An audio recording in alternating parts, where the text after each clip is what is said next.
I just had a conversation with one of the team members in my team. We're up to around 20 people in the team, and my role as COO involves me having to talk to these team members all of the time to talk about, well, how can we put ourselves in a position where we can become indispensable to the company and any company in the future? And what I wanted to do in this video is to share some of the things that I shared in this conversation, which I share all of the time when I'm going ahead and mentoring someone so that they can ultimately, again, become as valuable as possible.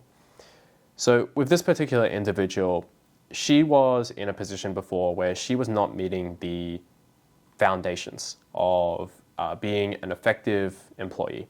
And what this meant was that she wasn't trustworthy and reliable, meaning that she would say she would do things and then it wouldn't happen, okay? Now, she did a 180 on that. And there are certain things that she shifted in her mindset that allowed her to do that and are now putting her in the path to continuing to exceed our expectations. And this was not an easy feat at all. And this is something that I think a lot of us want for ourselves, but don't understand how to go about doing that. And so I think one of the easiest things to go ahead and be able to achieve that is by focusing on how can you learn better. And I'm not talking here about like learning from a textbook and doing the practice questions or anything. What I'm talking about here is like the meta, like when you take a step back and you think about how you approach situations where you can learn and let's say take on feedback from people and integrate that into your own I guess execution on a day-to-day basis. How do you go about that process? And how do you reflect on everything that's going on around you so that you can become better every single time? And I think one of those key things is, and I told this to her as well, is that you need to have a reflective process. And what I mean by that is to be metacognitive, meaning when you do something, think about, did that go well? And if so, why? And if it didn't go well, why did it not go well? And then when you ask that reason, you ask why at least like another 5 times. So for example, it might have been like, okay, the mistake that I made is that I didn't let this person know that this thing wasn't going to come on time. And then you'll be like, well, why did that happen? Well, it's because I forgot. It's like, did you really forget? Like, what's the reason behind why you had forgot even in the first place?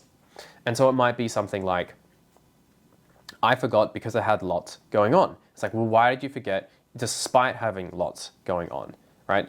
Yeah, it might have been fine if lots of things weren't going on, but often there's going to be a lot of things going on. So what was the problem there? Well, maybe it was because I didn't have the right systems in place that would allow me to still remember in a time of high stress and high workload. That's where you're starting now to get to the crux of things. And then you would ask, well, what about my system is not effective here? And then you might go ahead and actually create an experiment of how to make your system better.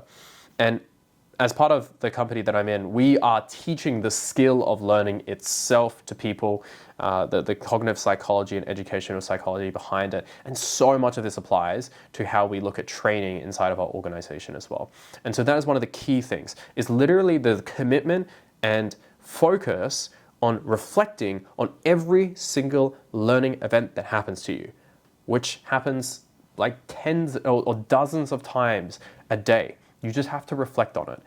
And the reason you have to reflect on it is because if it wasn't an issue already, then it would have gone perfectly, but it didn't. So there is something to learn from that experience.